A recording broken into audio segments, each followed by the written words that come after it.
আল্লাহ নবী বলেন, মেরাজের রজনীতে আমি দেখি একদল মানুষের পেট এত মোটা, আর দেখতেছি পেটের ভিতরে সাপ কিলবিল কিলবিল করতেছে, নাক দিয়া মুখ দিয়া পায়খানার রাস্তা দিয়া সাপ বাইরিতেছে। আমি জিব্রাইলকে বললাম, ভাই জিব্রাইল, মান হা উলাই, এরা কারা? জিব্রাইল আমিন বলেন, নবী গো, হুম হুয়া আকালাতুর রিবা, এরা হলো ওই মানুষ যারা দুনিয়াতে সুদ খাইতো, সুদের ব্যবসা করত। মরণের আগে এত বড় হয়েছে পেট, এখন নিয়ে গেছে সিলেট শহরে। ওই সময় নামি দামি ডাক্তার ছিলেন, ডাক্তার খালিক, আব্দুল খালিক ডাক্তার, নামি দামি ডাক্তার ছিলেন, নিরাময় পলিক্লিনিকের মালিক। আজকে নাই উনি। আমার দাদারা বলছেন ঘটনা, আমরা তো আর দেখি নাই। যখন মেশিন লাগাইছে, মেশিন লাগাইয়া খালিক ডাক্তার সব দৌড় দিয়ে বের হয়ে আসছে। তোমরা তার সাথে কে আসছো? বলে আমি আসছি। তাড়াতাড়ি আবার হাসপাতাল থেকে নিয়ে বের হও। কেন স্যার, কি? আমরা আইসি চিকিৎসা লাগি। আমার চিকিৎসা লাগবে না, তার পেটের ভিতরে এমন এক সাপ আমার মেশিনে ধরা পড়ছে, আমি এমন সাপ জীবনও দেখি নাই।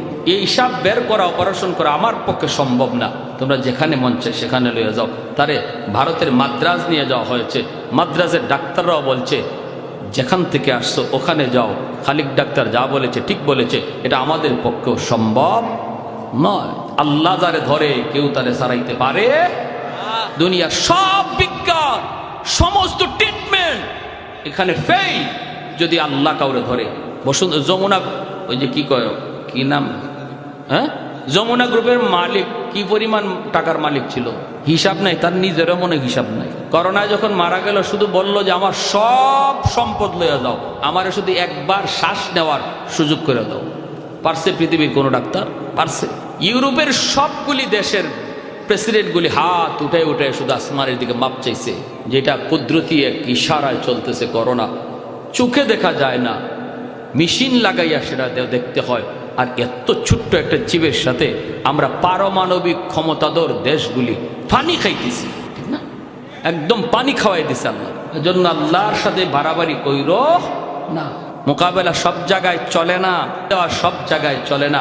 ওয়ালের মধ্যে যদি মাথা দিয়ে আপনি চান ওয়াল ভাঙতে, ওয়ালের কিছু হবে না, কিন্তু মাথা খুঁজে পাওয়া যাবে না। এটা চরম পাগলামি ছাড়া আর কিছু না। শেষ পর্যন্ত এই লোকটারে এই পেটে সাপ লইয়াই মরল, এই অবস্থায় কবরে রাখা হইল। এজন্য বলতেছিলাম, রাখে আল্লাহ, মারে কে? ধরেও আল্লাহ, সারায় কে? কেউ পারে না যদি আল্লাহ না সারায়। এই হাফেজ সাহেবকে আল্লাহ তার কুদরতে বাঁচাইছে। সাগরে ভাসতেছে কাঠের উপরে। আহা, সাগরে এক ধরনের প্রাণী আছে ডলফিন। এই প্রাণীটারে আল্লাহ রাখছে। আল্লাহ যারে বাঁচাইতে খেয়াল করে, একটা উসিলা দিয়ে আল্লাহ বাঁচায়। ডলফিনের বাহিনী যত দূরেই থাকুক একটা সিগন্যাল পায়, আর ওই সিগন্যাল পায়া তারা দ্রুত গতিতে এই ডুবন্ত জাহাজের পাশে হাজির হয়। ইশারা আসমান থেকে হয়, যার দিকে ইশারা হয় তারে চতুর্দিক দিয়ে পাহারা দিয়া দিয়া তারা বাঁচায় রাখে। এটা একটা উসিলা আল্লাহ পাকের, ঠিক কিনা ভাই? মালদ্বীপের জেলেরা সাগরে নামলো, মালদ্বীপের জেলেরা সাগরে নামলো মাছ ধরার জন্য। হঠাৎ করে তারা তাকায় দেখে একটা ছোট্ট বালক পানির উপরে কাটে ভাসতেছে। তারা তার নৌকায় উঠালো, উঠাইয়া তারা বাজারে তুললো বিক্রি করার জন্য। তখনকার সময়ে মানুষ বেচাকেনা হতো, মানুষ বেচাকেনা হতো। এত সুন্দর বালক, এত সুন্দর চেহারা, চেহারা সুন্দর তো হবেই, কারণ জন্ম তো মালদ্বীপ নয়, জন্ম হলো আমার নবীর দেশে। এত সুন্দর বাজারে উঠাইলো অনেক চড়া দাম, চড়া দাম। কেউ সাহস করে না কেনার জন্য। একজন হিন্দু মহিলা, মূর্তি পূজারী একজন মহিলা, অনেক সম্পদের মালিক, কিন্তু তার ছেলে সন্তান নাই, আছে শুধু একটা মেয়ে সন্তান। একটা ছেলের প্রয়োজন। খবর পাইলো বাজারে একটা ছেলে তোলা হয়েছে বিক্রির জন্য। মহিলা টাকা পয়সা নিয়ে হাজির। জেলেদেরকে বলতেছে, কত টাকা লাগবে নিয়ে নে, ছেলেটাকে আমাকে দে, আমার ছেলে নাই, আমি ছেলে বেলায় পালব, আমি সন্তান হিসাবে তারে রাখবো, আমাকে মা কয়ে ডাকবে। হাফেজে কোরআনকে মা নিয়ে আসলো, মাকে মা কয়ে ডাকে, বোনটারে বোন কয়, বোনটাও ভাইয়া কয়। এইভাবেই দিন যায়, রাত যায়, ভালোই চলছে। হাফেজে কোরআন, সে তার পরিচয় দেয় না। হঠাৎ করে একদিন দেখে মা কান্দে। মা তুমি কেন কান্না করো গো মা? মা কয়ে বাবা কান্দি। ও বাবা কান্দি জন্য মালদ্বীপে প্রতি বছর সিডর হয়, জলোচ্ছ্বাস হয়, অসংখ্য অগণিত মানুষ মারা যায়।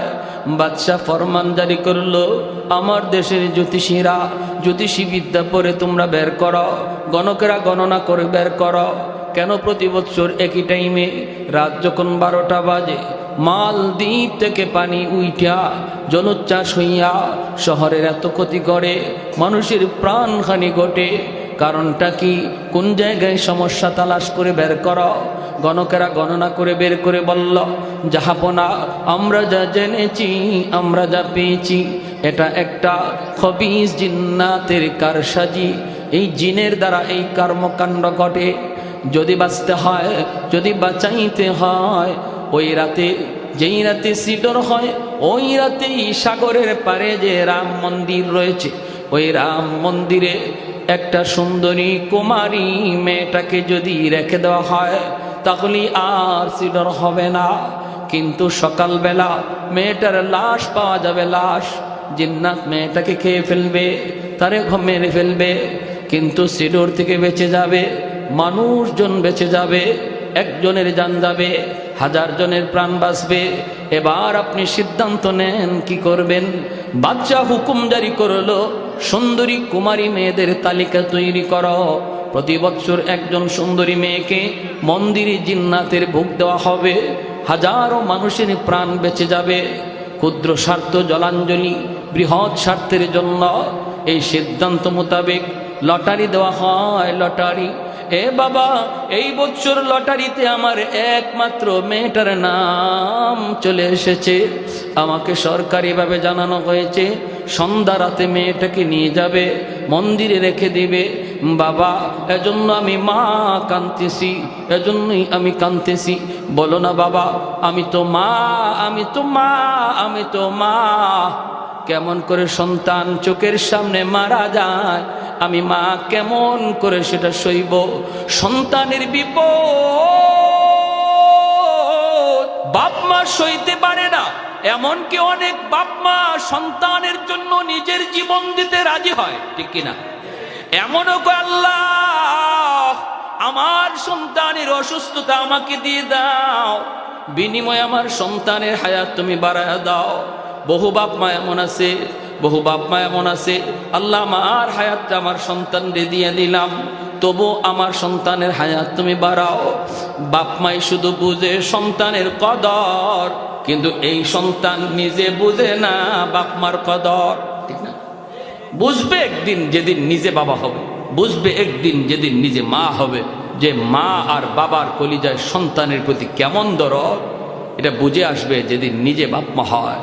আহা, আমার বাচ্চাটা একদিন ঘুমাই দিছি, হ্যাঁ এরকম ঘুমাই দিছি আমি, ছোট বাচ্চাটা এখন সে খেলার সাথী খুঁজে, বাবারে খেলার সাথী পায়, কিন্তু আমি তো ঘুমাই দিছি, তার তো খেলার সাথী নাই।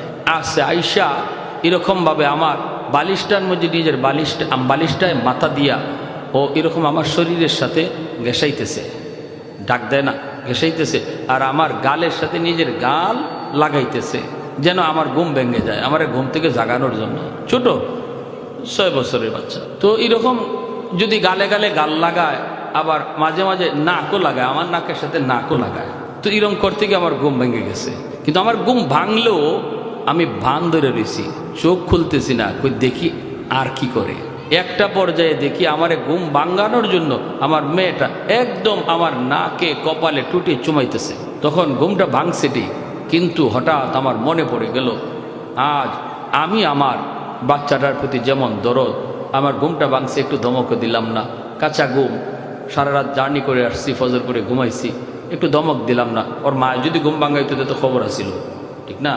তো বাচ্চা তো ঘুম ভাঙাইছে, কোনো আওয়াজ নাই, বরং আমি আরো চুমা খাইতেছি, আর অজান্তে আমার চোখ দিয়ে পানি চলে আসলো যে আমার বাচ্চাটা আজকে আমার সাথে যা করলো, আমিও তো ছোট্টবেলা আমার আম্মার সাথে এমনই করছি, আর আমার মাও তো সেদিন আমারে ধমক দেয় নাই, এভাবে আমার কালে চুমু খায়া এভাবে তুলে নিছে। আজ সেই মা কোথায়? সেই মা আজ কোথায়? কবরে শুয়ে দিছে। এই কথাটা ইয়াদ করে নিজের অজান্তে চোখ দিয়ে পানি আসলো। মাটা তখন ডাক দিয়ে বলতেছে, বাবা আমার চোখের সামনে আমার মেয়েটাকে আজকে নিয়ে যাবে, নিয়ে জিন্নাতের বুক বানাবে, এজন্য আমি মা সইতে পারতেছি না, কাঁদতেছি। হাফেজে কোরআন কই, মা গো তুমি কান্না করবা না গো মা। মার কাছে গিয়ে মাকে সান্ত্বনা দেয়, মা তুমি কাঁদবা না, কোনো সমস্যা হবে না আমার বোনের, এই জটিল বিষয়ের সমাধান করব আমি। আল্লাহু আকবার। মা সমাধান করব আমি, বোনের কোনো ক্ষতি হতে দেব না। মা কই, বাবা কেমনে করবা? কয় আমার বোনের কাপড় পইরা আমি নিজে বসে যাব, আমার বোনের কাপড় পরে আমি মেয়ে লোক সেজে বসে থাকবো, ওরা আমাকে মেয়ে লোক মনে করে নিয়ে যাবে, আমি যাই একটু দেখবো জিন্নাতের শক্তি বেশি না আমার শক্তি বেশি, আমি যাই দেখবো ওই মন্দিরে কি ঘটনাটা ঘটে, আমি দেখবো গো মা, তুমি টেনশন করো না। মা কই, না বাবা আমি তোমাকে হাতছাড়া করতে পারি না বাবা, তোমাকে অনেক পয়সা দিয়ে আনছি, অনেক মহব্বত তোমার প্রতি, মেয়ে তো একদিন বিয়ে দেব, মেয়ে তো একদিন এমনি না এমনি চলে যেত, কিন্তু আমি যদি বৃদ্ধ হয়ে যাই আমার দেখাশোনা কে করবে? বড় আশা করে তোমাকে এনেছি, না বাবা তোমাকে আমি হাত ছাড়া করতে পারি না। হাফেজে কোরআন কই, মা গো তুমি ভয় পাও, ভয় পাও, আমাকে জিন্নাতরা মেরে ফেলবে, আমাকে ভোগ হিসাবে খেয়ে ফেলবে। মা তুমি জানো না, জানো না, জানাই নাই। মা গো আমার সিনার ভিতরে কি আছে জানো না? আমার সিনায় যেই শক্তি আছে সেই শক্তি সিডরের শক্তির চেয়ে, ওই জিন্নাতের চেয়ে 1000 গুণ বেশি, যার নাম হলো আমার মালিকের 30 পারা কোরআন। আর একটু জোরে কোন সুবহানাল্লাহ। আল্লাহর কালামের পাওয়ার আসেনি না নাই? এইবার দেখার বিষয়ে কোরআনের পাওয়ার কি পরিমাণ, কি পরিমাণ কোরআনের পাওয়ার। মহিলা মানুষ, সে তো হিন্দু মানুষ, সে তো মূর্তি পূজারি, সে তো আল্লাহ চিনে না, কোরআন চিনে না, কোরআন বোঝেও না, কি বলবে? ময় কয়, বাবা আমি এত কিছু বুঝি না, আমি তোমাকে দিব না। কয়, মা গো টেনশন করো না, বোনটারে নানার বাড়ি পাঠাও, নানির হাতের পিঠা খাইতে দাও, আর বোনের কাপড় আমারে পরাও, বসায় রাখো মেয়ে লোক সাজায়া, আমার দাড়ি নাই মুছ নাই, ওরা বুঝবে না আমি যে ছেলে, আমাকে মেয়ে মনে করে বসায় দাও, ওরা আমাকে নিয়ে যাক গো মা, কোনো টেনশন তুমি করবা না। বোনের জামা কাপড় পরে হাফেজ সাহেব মেয়ে লোক সেজে পালঙে বসা, আর বোন রে নানার বাড়ি পাঠায় দিছে। সন্ধ্যাবেলা সরকারি ফৌজ দরজার পাশে আইসে টক টক টক টক নক করেছে। মা দরজা খুলছে, খুললেই দেখে সরকারি ফৌজ, এমনি দিল কাইপে উঠছে। মহিলা যতই সন্তানের ছেলে বুঝাইতেছে, এরপরও তো পুরা একিন তো নাই, কোরআন সম্পর্কে তো বুঝেও না, হ্যাঁ, তাহলে হ্যাঁ কথাটার উপরে 100 একিন আনবে কেমন করে? দেখকেই কয় রাম রাম রাম রাম রাম। হাফেজ সাহেব কই, রাম কইও না, রামে কাম হইব না, কাম যেখানে হইব এখানে আমার কন্টাক্ট হয়ে গেছে। সুবহানাল্লাহ জোরে কোন না? হ্যাঁ, ভগবান কইতে তো দেরি হয় না।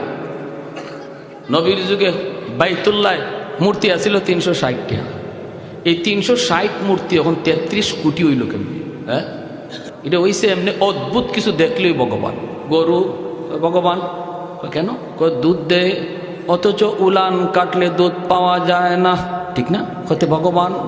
বটগাছ কয়টাও ভগবান। কেন? কয় বয়স 200 বছর, এজন্য হয়েছে নি কাম। গঙ্গা কয় এটাও ভগবান, কবে থেকে শুরু হয়েছে এখনো পর্যন্ত চলতেছে, তো এটাই ভগবান। তুলসী গাছ কয় এটা পাতা খাইলে কাশ ভালো হয়, তো ভগবান অন্য। উসমান হারুনি আল্লাহর এক বহুত বড় বলি, খাজা মঈনুদ্দিন চিশতি রহমতুল্লাহি আলাইহি উস্তাদ খাদেম নিয়ে রওনা দিয়েছেন শীতের রাত। অসুবিধা হইতেছে আপনাদের? শীতের রাত রওনা দিচ্ছেন, উনি অজু করবেন, খাদেমরে বলতেছেন বাবা একটু দেখো তো আগুন নি পাও, আমি পানিটা গরম করব। তো খাদেম যায় পায়া গেল কিছু মানুষকে আগুনের পূজা করে, আগুন জ্বালাইছে, আগুনের পূজা করে চতুর্দিকে উলু উলু উলু উলু দিতেছে, কারণ এর আগুন ভগবান কয়। যায় কই ভাই একটু আগুন দিবানি? কয় কেন? আমার হুজুরে ওজুর পানি গরম করবে। ওরা কয় কি কও তুমি? আমরা আগুনের পূজা করি, আগুন ভগবান, এটা কোনো মুসলমানরে দেওয়া যাবে না, ভাগো ভাগো। ও চলে আসছে, হুজুর আগুন তো পাইছি কিন্তু দিবে না। কেন? ওরা আগুনের পূজা করে। উসমান হারুনি কত আমার লিয়ে যা, উনি আসছে আইসা কয় ভাই আগুন দাও। আগেই তো বললাম দেব না। কেন দেব না? কয় আগুনের পূজা করি। কেন করো? কই মরলে পরে আগুন জ্বালাবে না, এজন্য আগুনের পূজা করে। কত মরলে পরে আগুন জ্বালাবে না, এটা তোমরা কেমনে বুঝবা? দুনিয়াতে একটু টেস্ট করে দেখো আগুন জ্বালায়নি না জ্বালায় না। যদি আঙ্গুলটা আগুনে দিলে পরে আগুন তোমাদের আঙ্গুল না জ্বালায়, তাহলে বোঝা গেল 60 বছর 70 বছরের আগুনের পূজা তোমাদের কামও লাগছে, সাকসেস। আর যদি আঙ্গুল জ্বালায় তাহলে বুঝবা মরণের পরেও আগুন ইচ্ছা মতো জ্বালাবে। অগ্নি পূজারীরা কয়, বুঝছি মৌলবী, তোমার উদ্দেশ্য বেশি ভালো না, আমাদেরকে আগুনে জ্বালায় মারার জন্য তুমি আসছো। উসমান হারুনি কয়, কেন? কয় আগুনের স্বভাবই তো জ্বালানো। উসমান হারুনি কয়, আগুনের স্বভাব জ্বালানো নয়, আগুনের স্বভাবটাই যদি জ্বালানো হতো, ইব্রাহিম খলিলুল্লাহকে কেন আগুন জ্বালাইল না? তোর পাহাড় জলে ছাই ছাই, মূসা কালিমুল্লাহ তুর পাহাড়ে একটা পশম পর্যন্ত আগুন মূসা নবীর জ্বালাইল না। তাহলে আগুনের নিজস্ব কোনো ক্ষমতা নাই জ্বালানোর, আগুনের মালিকের ইশারায় চলে। মালিক যদি কয় তুই জ্বালা তাহলে জ্বালায়, মালিক যদি কয় জ্বালাইস না তাহলে জ্বালায় না। আমাদের গ্রামের একজন বহুত বড় আল্লাহর ওয়ালি ছিলেন, আমার সম্পর্কে নানা লাগতেন, রঙ্গিলা মেসাবকে মানুষে ডাকতো। পাশের করে আগুন লাগলো, হুজুর মসজিদে বসা, তিনি মসজিদে বসে বসে বেশি টাইম মসজিদে বসা রাখতেন।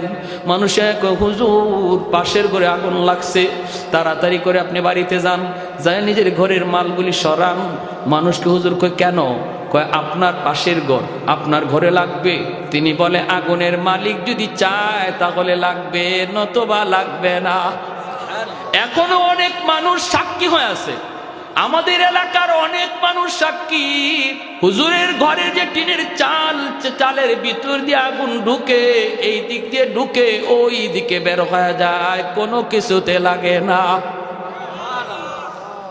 আগুন এই দিক দিয়ে ঢুকে ওই দিকে বের হয়, পাশের ঘর জ্বলে ছাই। হুজুরের ঘরে আগুন ঢুকে আর বের হয়, কোনো কিছু জ্বালায় নাই। এজন্য উসমান হারুনি কয়, আগুনের মালিক যদি চায় তাহলে জ্বলে, নতুবা জ্বালায় না। অগ্নি পূজারীরা কয়, মিয়া মুসা বুঝি না, ইব্রাহিম বুঝি না, এত আগের কথা আমাদের বিশ্বাস, আমরা দেখছি এরা আগুন জ্বালাইছে না জ্বালাইছে না, গল্প করো। উসমান হারুনি কয়, তাহলে তোমরা দেখতে চাও? কই দেখতে চাই। সাথে সাথে ছোট্ট একটা বাচ্চা ছিল, ওদেরই বাচ্চা, এই ছোট বাচ্চাটারে কোলে লইছেন, লইয়া আল্লাহু আকবার বলে এক লাফে আগুনের ভিতরে চলে গেলেন। এখন তো ওরা কই রাম রাম রাম, কি হয়েছে? কই মৌলবী মরছে, মরুক, আমাদের বাচ্চাটার কি দোষ ছিল? বাচ্চাটারে লইয়া কেন গেল? একটু পরে তাকায় দেখে আগুনের ভিতরে উসমান হারুনি বাচ্চাকে আদর করে চুমু খায়। আগুন আগুনের মতো করে দাও দাও করে জ্বলে, কিন্তু তাদের গায়ে টাচ করে না। আর একটু জোরে কন্যা সুবহানাল্লাহ। এরপরে আগুন থেকে আল্লাহু আকবার কই আবার বের হয়ে আইছেন। এখন তো অগ্নি পূজারীরা কয়, হায় হায়, এতদিন যাবত আমরা কাকে ভগবান কই? আগুন তো ভগবান না, বরং যারে আগুন জ্বালায় নাই হে হলো বড় ভগবান। বুঝিনি? ওই যে ভগবান কেমনে বাড়ায়, বুঝে আসছে ভগবান কেমনে বাড়ছে, একটা উদাহরণ দিলাম। এখন উসমান হারুনিরে ভগবান কইয়া সেজদা দেওয়া শুরু করছে, কই তুমি ভগবান। উসমান হারুনির লাঠি হাতে নিয়ে আহাম্মকের দল হইয়া লাঠি দিয়ে বাড়ি, আমারে ভগবান কও। আগে আমারে যে আগুন জ্বালায় না, এটা আমার কোনো কেরামতি না, আগুনের মালিকের পূজা আমি করি। তোমরাও মালিকের পূজা করো, আগুনের না। তোমাদেরকেও আগুন আখিরাতে জাহান্নামে জ্বালাবে না। উপস্থিত মুহূর্তে সবাই একসাথে কালেমা পড়ে মুসলমান হয়ে যায়। এজন্য অদ্ভুত কিছু দেখলেই ফাল দেওয়া যাবে না, লাভ দেওয়া যাবে না। মনে রাখবেন, মনে রাখবেন, পানির উপরে দিয়ে দৌড় দেওয়া সহজ। একজন মানুষ বাতাসে উড়ে গেছে, আপনি মনে করছেন হে ওই বুজুর্গ, জি না, এটা কিছুই না।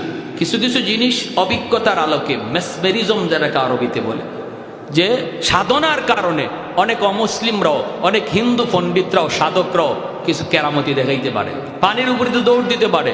আব্দুল কাদের জিলানী রহমতুল্লাহ আলাইহির জমানায় এক অগ্নি পূজারী, এরকম মূর্তি পূজারী, হে বাতাসে উঠতেছে। আরেকজনে গিয়ে কো, হুজুর কি কেরামতি আপনি দেখা, হে তো আকাশে উঠতেছে। আর এটা সাধনার দ্বারা দেখো। কি দেখবো? বড় পীর নিজের পায়ের জুতা কইলা বলতেছেন, তুই যা, তুই আকাশে উড়বে, জুতারে বলেন তুই আকাশে উড়বে, উইরে ওরে জুতা ফিটাই নামা। তো আব্দুল কাদের জিলানির জুতা উঠছে আকাশে, উঠিয়া ওই হিন্দু সাধককে জুতায় ফিটাইতে ফিটাইতে জমিনে নামাইছে। কারামাতুল আউলিয়া হাক্কুন, ওলি আল্লাহদের কারামত হক, কারণ ওলিরা এটা নিজের ক্ষমতায় করে না, করান কে? আল্লাহ। নবীদের মুআজিজাও নবীরা করান না, করান কে? আল্লাহ। আর আল্লাহ করান বিধায়ী অসম্ভব সম্ভব অসম্ভব হয়, মানুষের পক্ষে না, এটা আল্লাহর পক্ষে সম্ভব। মানুষ যদি কোনো কিছু অসম্ভবকে সম্ভবকে অসম্ভব বানায় নিজের সাধ্যে, এটা নিজের সাধনার দ্বারা, এটার কোনো ভিত্তি নেই, যে কোনো মুহূর্তে এটা তছনছ হয়ে যাবে, ঠিক কিনা ভাই? হ্যাঁ, ওই মহিলা সেও রাম রাম কে চিল্লাইতেছে, হাফেজ সাহেব কয় রাখো মা, আসতে দাও। সরকারি ফৌজেরা সেই পালঙের মধ্যে বসা তাকে দেখে, এত সুন্দর একটা মেয়ে, চেহারা এত সুন্দর, সুন্দর তো হবেই, কারণ নবীর দেশে, বাড়ি তো মালদ্বীপ নয়। ওরা নিজেরাই কয় হায়রে, এত সুন্দর মেয়েটাকে আজকে আমরা জিন্নাতের ভোগ বানাবো। এরাও আফসোস করে ধরতে চায়। হাফেজ সাহেব কয় আমাকে টান দেওয়া লাগবে না, টানাটানিও করতে হবে না, আমি নিজের ইচ্ছায় যাব। মনে মনে কয় আমারও দেখার আছে তো মন্দিরে কি, অতএব টানাটানি করো না, হেসরা হেসরি করো না, আমি যাইতেছি। সাথে করে নিয়ে গেছে মেয়ে লোকের পোশাক। বলুন তো মেয়ে না ছেলে?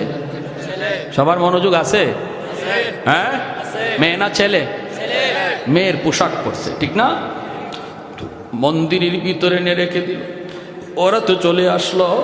রাত যখন 12টা বেজে গেল, রাত যখন 12টা বেজে গেল, এমনি হাফেজ কোরআন সে তো ওই মন্দিরের ভিতরে যাইয়া মেয়েলুকির পোশাক খুইলা জায়নামাজ সাথে নিছিল, মন্দিরের ভিতরেই জায়নামাজ বিছাইয়া আল্লাহর কুদরতি কদমে সাজদা দিয়া কানতে শুরু করলো, আর বলল মালিক আজ প্রমাণ হবে জিন্নাতের ক্ষমতা বেশি নাকি তোমার কালামের ক্ষমতা বেশি। ও মালিক আজ প্রমাণ হবে, চ্যালেঞ্জ হবে, চ্যালেঞ্জ। আজ কোরআনের পাওয়ার বেশি নাকি জিন্নাতের পাওয়ার বেশি? আল্লাহ চ্যালেঞ্জ হবে, পরীক্ষা হবে গো মালিক। এই বইলা হাফেজ কোরআন সে তো এই সাগরের দিকে তাকায় রইছে। রাত যখন 12টা বেজে গেল, সরকারের পক্ষ থেকে পাগলা ঘন্টা বাজানো হলো, জনগণকে সতর্ক করা হলো, সতর্ক হয়ে যাও। সবাই তো সতর্ক হয়ে গেছে। ওই অবস্থায় সে সাগরের দিকে তাকায়, তাকায় দেখে পানিটা অনেক সাগরের মতো, পাহাড়ের মতো উঁচু হইয়া বিশাল বিদ্রুপ আকার রূপ নিয়ে আসে, মালদ্বীপের দিকে আসতেছে। ওই অবস্থায় হাফেজে কোরআন কয় মালিক আমি তো তোমার কালাম থেকে সূরা ইয়াসিন তেলাওয়াত করব, আজকে প্রমাণ হবে ইয়াসিনের পাওয়ার বেশি নাকি পানির পাওয়ার বেশি। আল্লাহু আকবার। হাসরের মাঠে এই সূরা ইয়াসিন আমার নবী জান্নাতীদের সামনে পাঠ করবে, আর আল্লাহ নিজে সূরাতুর রহমান পাঠ করবে। কারা কারা ওই মজলিসে থাকতে ইচ্ছা একটু হাত উঠে আল্লাহকে দেখান তো। আল্লাহ তুমি প্রতিটা হাতকে কবুল করো, জোরে বলি আমিন। আল্লাহ তোমার নবীর পবিত্র জবানেও শুনতে চাই, আল্লাহ তোমার জবানেও আমরা কোরআন শুনতে চাই, আমিন। সূরা ইয়াসিন পড়া ফু দিছে, এই ফুটারে আল্লাহ পাক অ্যাটম বোমার মতো শক্তিশালী বানাইয়া ওই পানির বিপরীতে আল্লাহ পাঠাইয়া দিছে। কোরআনের পাওয়ার আসেনি না নাই? সাগরের মাঝামাঝি যাইয়ে এমন ভাবে অ্যাকশন দিল, পাহাড় পরিমাণ উঁচু পানি মুহূর্তের ভিতরেই সাগরে দেবে গেল। আল্লাহর কোরআন জয়ী হলো, আল্লাহর কোরআন জয়ী হলো, পানি দেবে গেল, জিন্নাত দেবে গেল, জিন্নাত পরাজিত হলো। ভাইরা বন্ধুরা, আল্লাহর কোরআনের পাওয়ার, কোরআনের পাওয়ার। আমাদের সিলেটের একজন বহুত বড় বুজুর্গ ছিলেন নুরুদ্দিন ঘরপুরি রহমতুল্লাহি আলাইহি, আজ তিনি দুনিয়ায় নাই। এত বড় বুজুর্গ, এত বড় বুজুর্গ, তিনি শনিবার মঙ্গলবার পানি ফরা দিতেন। মানুষজন বোতল নিয়ে পানি নিয়ে হাজির হইতো, আল্লাহর ওলি ফু দিবেন, হাজারো হাজারো মানুষ পানি নিয়ে হাজির মাদ্রাসায়।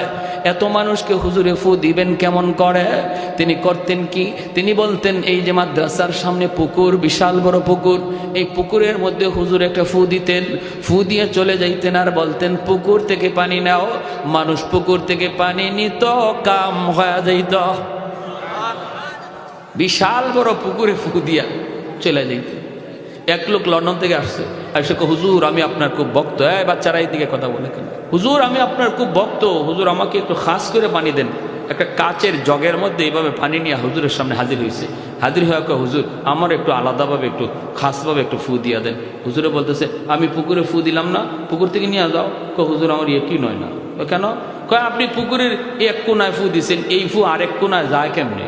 বুঝে পড়ে না এই ফু এবার থেকে ওবার যায় কেমনে। তো আল্লাহর ওলি কয় তোমার এখিন হয় না? কয় না। কয় তুমি জগে ধরো, ভালো করে জগ ধরো, আমি ফু দিতেছি।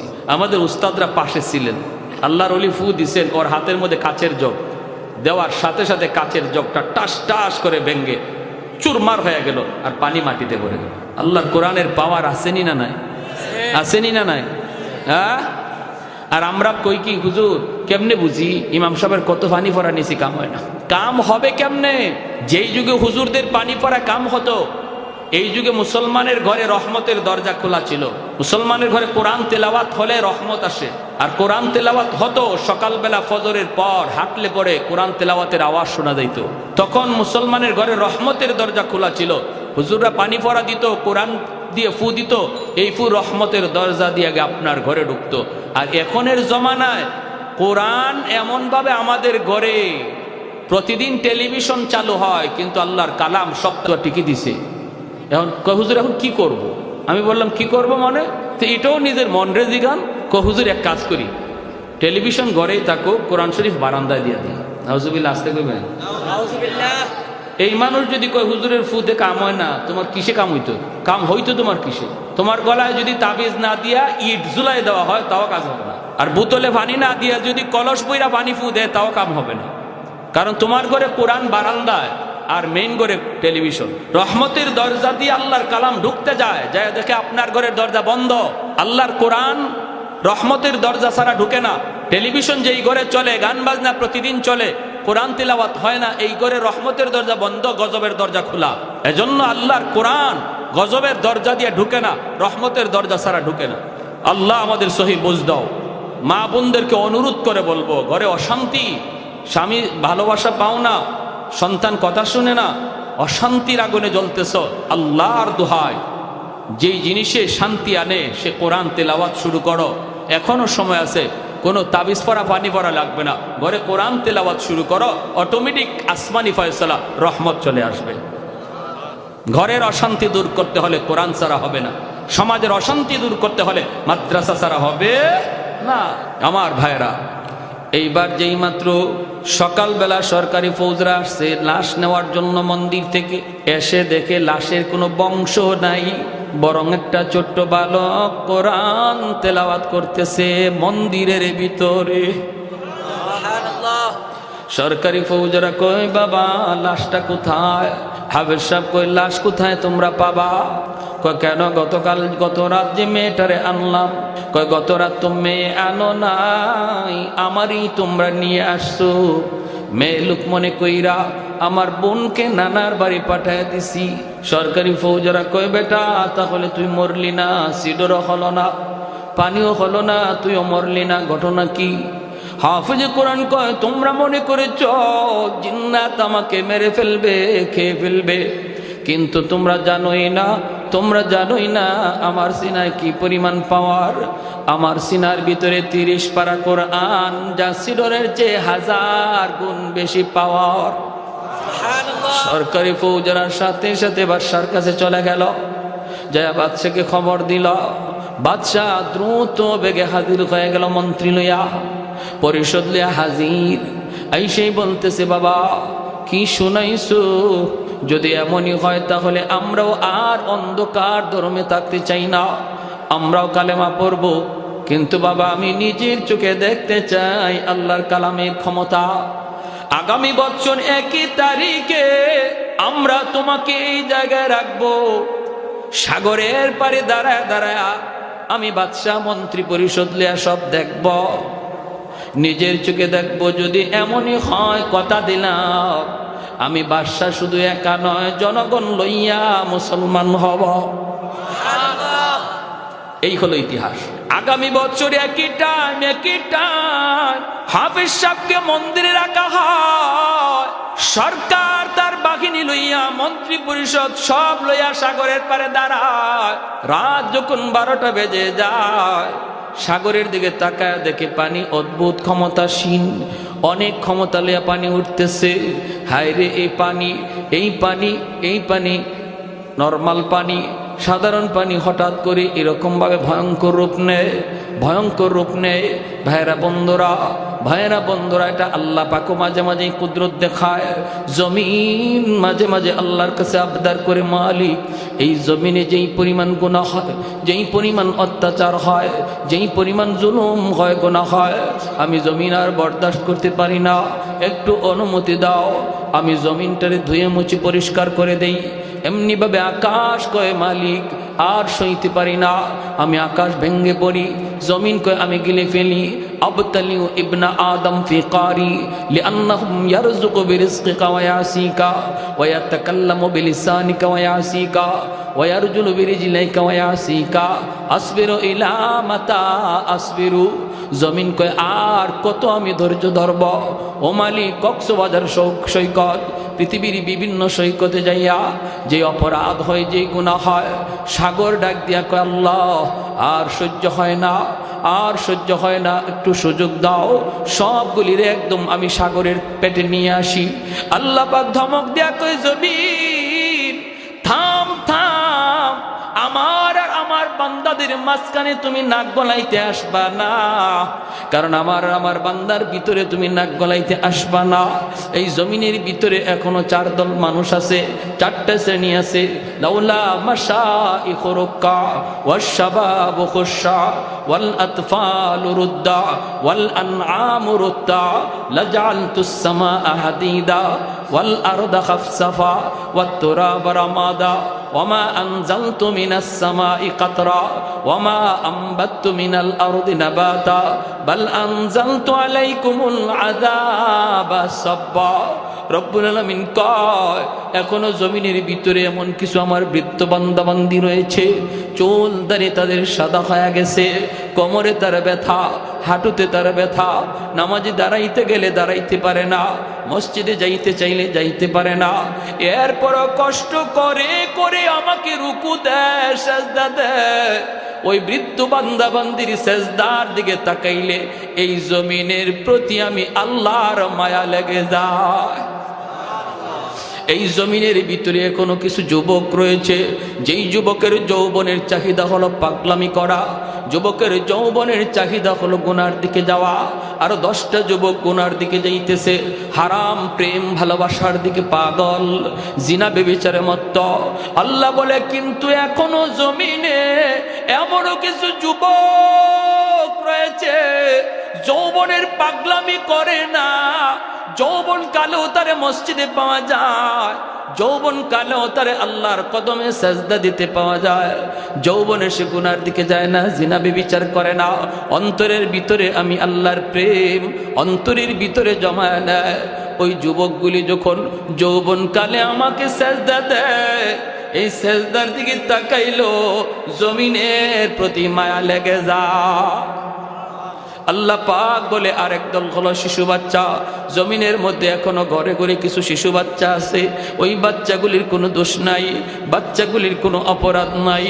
অপরাধ করে তার মা, অপরাধ করে তার বাবা, বাপ মার অপরাধের কারণে জমিনে গজব নেমে আসতে চায়, কিন্তু গজব আসলে বাচ্চা গজবের শিকার হয়ে যায়। অথচ বাচ্চাটার কোনো গুনাহ নাই, কোনো অপরাধ নাই। বাচ্চারা যখন কান্দে তখন এই জমিনের প্রতি আমার মায়া লেগে যায়। আল্লাহ বলে, আরেক দল হলো জমিনে পশু পাখি, পশু পাখির কোনো গুনাহ নাই, ওদের কোনো আমলনামা নাই, ওদের জন্য কোনো জান্নাত জাহান্নামও নাই, এদের উপরে নামাজ নাই, রোজা নাই। জমিনে যদি আসমানি গজব, জমিনি গজব নেমে আসে, তাহলে পশু পাখিগুলি তারাও গজবের শিকার হয়ে যায়। এদের দিকে তাকাইলো জমিনের প্রতি মায়া লেগে যায়। যদি এই 4 শ্রেণী জমিনে না থাকতো, যদি ওই যুবকগুলি, যেই যুবক যৌবনে মাথায় টুপি পড়ে, মুখে দাড়ি রাখে, নামাজ পড়ে, আল্লাহ বলে, যদি ওই যুবকগুলি এখনো জমিনে না থাকতো, আর ওই বৃদ্ধ মানুষ বৃদ্ধকালও আমাকে সেজদা দেয়, কষ্ট হলো সেজদা দেয়, এরা যদি না থাকতো, লাজআলতুস সামাআ হাদিদা, আসমানকে আমি আল্লাহ লোহা বানায় দিতাম, ওয়াল আরদা খাফসাফা ওয়াত তুরাবা রামাদা, জমিনকে আমি তামা বানায় দিতাম, জমিনকে আমি তামা বানায় দিতাম। বাল আনজালতু আলাইকুমুল আযাবা সাব্বা, পরপর পরপর জমিনে শুধু গজব আর গজব নাজিল হইতো। এজন্য ভাইয়েরা বন্ধুরা মনে রাখবা, আল্লাহ পাক রব্বুল আলামিন কয় সাবাকাত রাহমাতি আলা গাযাবি, সর্বদাই আমার গজবের আগে আমার রহমত দৌড়াইয়া আগে চলে যায়। গজব আর রহমত যখন প্রতিযোগিতা করে, গুনার কারণে গজব আসতে থাকে, একদিকে আল্লাহর দয়ায় রহমত আগাইতে থাকে, তখন আল্লাহ বলেন গজবের চেয়ে আমার রহমত দৌড় দিয়ে আগায় যায়। আর এই রহমতের কারণে আজ আমরা বেঁচে আছি, ঠিক কিনা জোরে কোন? এরকম আগামী বৎসর যখন এরকম ভাবে সাগরের পানি উঠতেছে, আর হাফেজ সাহেব ফু দিছে আল্লাহর কালাম পইরা, সাথে সাথে আল্লাহ তার কালামটারে পাওয়ারফুল বানাইয়া ওই পানিকে আইয়া মোকাবেলা করলো, সাথে সাথে পানি আবার সাগরে দেবে গেল। দৃশ্য দেখার পর বাদশাহ, জনগণ, মন্ত্রী পরিষদ সব লইয়া হাফেজ সাহেবের হাতে হাত রেখে কালেমা পড়ে মুসলমান হলো। সেদিন থেকে মালদ্বীপ পৃথিবীর মানচিত্রে ইসলামী দেশ হিসাবে পরিচিত।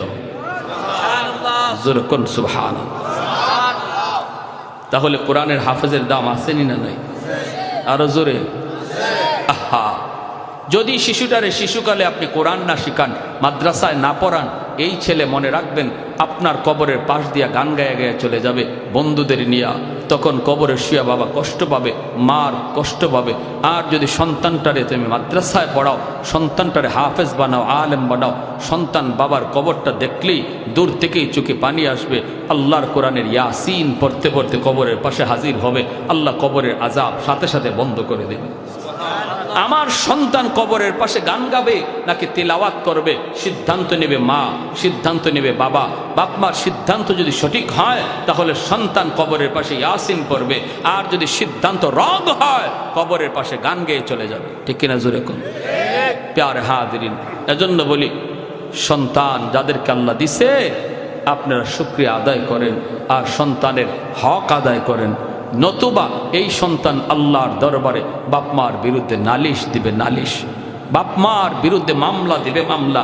আর এই মামলা থেকে বাঁচার কোনো পথ নাই। একটু জিকির করি, লা ইলাহা ইল্লাল্লাহ, জুরে লা ইলাহা ইল্লাল্লাহ। শেষ দিয়ে দিই,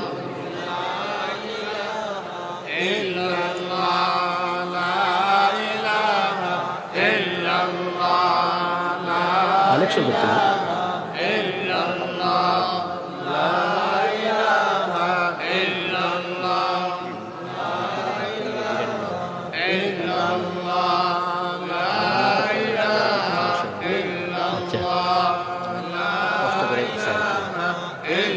নতুন কাজ করছে,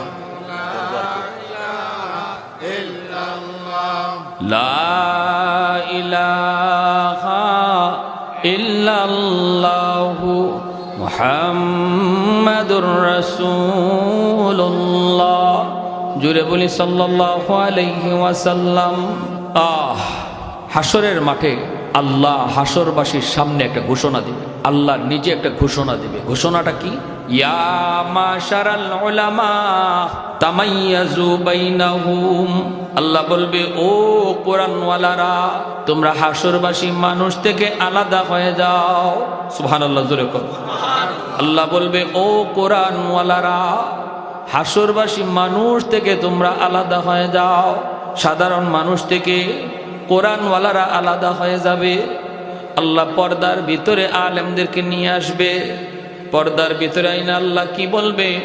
আল্লাহ বলবে, ইন্নী লাম আগাফিকুম ইলমি লিউআযিবাকুম। আমি তোমাদের সিনায় কোরআন দিয়েছিলাম জাহান্নামের আগুনে জ্বালানোর জন্য নয়। বলো তুমি এই অন্যায়টা কেন করেছ? বলো তুমি এই গুনাহটা কেন করেছ? তখন আলেম পর্দার ভিতরে কইব, আল্লাহ গুনাহ হয়ে গেছে, আল্লাহ তোমার কোরআনের ইজ্জতের খাতিরে মাপ চাই। রব্বুল আলামিন পর্দার ভিতরে বলবে, যাও যাও, যেই সিনা আমি কোরআন দেই এই সিনা জাহান্নামের আগুনে জ্বলে না। যেই সিনায় কোরআন থাকে ওই সিনাকে জাহান্নামের আগুনে জ্বালায় না। কোরআনের ইজ্জতের খাতিরে মাফ করে দিলাম। ওয়ালা উবালি ওয়ালা উবালি, আমি আল্লাহ কারো কোনো পরোয়া করলাম না, কারো কোনো পরোয়া করলাম না, মাফ করে দিলাম। এজন্য উলামায়ে কেরামের ভুল হাসরবাসী মানুষ দেখবেও না, শুনবেও না। দুনিয়াতেও আমি আপনি উলামায়ে কেরামের ভুল ধরার তালে থাকবো না, কারণ আল্লাহ সেদিন সার দিয়া দিবে, আমিও সার দেওয়া লাগবে, ঠিক কিনা? এজন্য নবী বলেছেন, কুন আলিমান আও মুতাআল্লিমান আও মুহিব্বান আও মুঈনান ফালা তাকুন খামিসা। হয় তুমি আলেম হও, নতুবা তুমি মাদ্রাসায় পড়ো, ছাত্র হও, নতুবা তুমি কোরআনওয়ালাদের মহব্বত করো, নতুবা তাও যদি না পারো কোরআনওয়ালাদেরকে তুমি সাহায্য করো, মাদ্রাসায় সহযোগিতা করো। 5 নাম্বার দলে তুমি যাও না, যাও না। আল্লাহর নবী কয়, মাদ্রাসার সাথে দুশ্মনী রাখো না, মাদ্রাসার সাথে বিদ্বেষ রাখো না, নতুবা দুনিয়া আখিরাত তোমার হালাক হয়ে যাবে, হালাক। উলামায়ে কেরামের প্রতি মহব্বত। রাইসুল মুফাসসিরিন আব্দুল্লাহ ইবনে আব্বাস রাদিয়াল্লাহু তাআলা আনহু বলেন, এই মহব্বতের খাতিরে মরণের সময় আল্লাহ পাক দৌলতে ঈমান সাথে দিয়ে দিবে। আর যদি কেউ বিদ্বেষ রাখে, রে যুবক, যদি বিদ্বেষ রাখে, মাদ্রাসার সাথে যদি কারো কোনো দুশ্মনী থাকে, সে যত বড় হাজী হোক, যত বড় নামাজি হোক, রাইসুল মুফাসসিরিন যিনি এই উম্মতের ভিতরে সবচেয়ে বেশি আল্লাহর কোরআনকে বুঝছেন, তিনি বলেন মৌতের সময় তার ঈমান সাথে যাবে না, বেঈমান হয়ে মরবে। যদি মাদ্রাসার সাথে আলেমদের সাথে বিদ্বেষ থাকে, হাসরের মাঠে আল্লাহ পাক কইব, যাও তুমি জান্নাতে যাও, কোরআনের ইজ্জতের খাতিরে জান্নাত দিলাম। একটু দূর যায় কইব, আল্লাহ আমার মা কই, আমার বাবা কই, আমার বাপ মা ছাড়া আমি জান্নাতে যাইমু না। রব্বুল আলামিন তখন বলবে, যাও জাহান্নাম থেকে বাপ মারে তুইলা আনো। জাহান্নাম থেকে বাপ মারে তুইলা আনার সময় তার দাদা দাদি তার বাপ মাকে ধরবে, নানা নানি ধরবে, বলবে, বাবা তোমরা তো সন্তানের সুপারিশে জান্নাত পায়া গেছো, কিন্তু আমরাও তো দাদা দাদি নানা নানি কম আদর করি নাই, অনেক মায়া করছি, আমরাও বিপদে পড়ে আছি, বাবা একটু যাও, যাও আমার ভাইটারে সুপারিশ করতে কইও। তখন দাদা দাদি নানা নানির কথা তার বাপ মায় কইব, কিছু দূর যাইয়ে কইব, বাবা আমরাও জান্নাতে যাইব না। ছেলে কইব, আব্বা কেন যাইবা না, মা কেন যাইবা না? বাপ মায় কইব, বাবা তুমি যদি তোমার বাপ মা ছাড়া জান্নাতে না যাও, আমরাও আমাদের বাপ মা ছাড়া জান্নাতে যাইব না। আল্লাহ পাক কইব, যাও কোরআনের পাখির দাদা দাদি নানা নানিরে তুইলে আনো। তখন ওই এলাকার মানুষগুলা তার দাদা দাদি নানা নানিরে ধরব। আমরা ওই এলাকার মানুষ, যেই এলাকার মাদ্রাসায় পইরা তোমার নাতি হাফেজ হইছে, আমরা ওই এলাকার মানুষ, আমাদের এলাকার মাদ্রাসায় পড়ছিল, এই মাদ্রাসায় আমরা সহযোগিতা করছি, তার থাকার ব্যবস্থা দিছি, খাওয়ার ব্যবস্থা করছি, আমরা বিপদে পড়ে আছি, একটু সুপারিশ করতে বইল। দাদা দাদি নানা নানি ওই মানুষগুলার কথা তারে শোনাইব। তখন সে কইব, আল্লাহ ওই মানুষগুলি যাদের সহযোগিতার কারণে আমি হাফেজ হয়েছি, ওদেরকে ছাড়া আমি জান্নাতে যাইমু না। আল্লাহ বলবেন মানুষগুলোর তুইলা আনো। হাদিস শরীফে নবী বলেন, মাঝখান দিয়া হাফেজ সাহেব ছাড়া হবে, আর কিছু মানুষ চিনবে আর বলবে, হুজুর আপনি আমাকে চিনছেননি, আনাল্লাযী সাকাইতুকা মাআ, আমি আপনাকে এক গ্লাস পানি পান করাইছিলাম। আরেকজনে কইব, হুজুর আপনি আমাকে চিনছেননি, আনাল্লাযী ওয়াহাবতু লাকা ওযুআ, আমি আপনাকে এক বদনা ওযুর পানি দিছিলাম।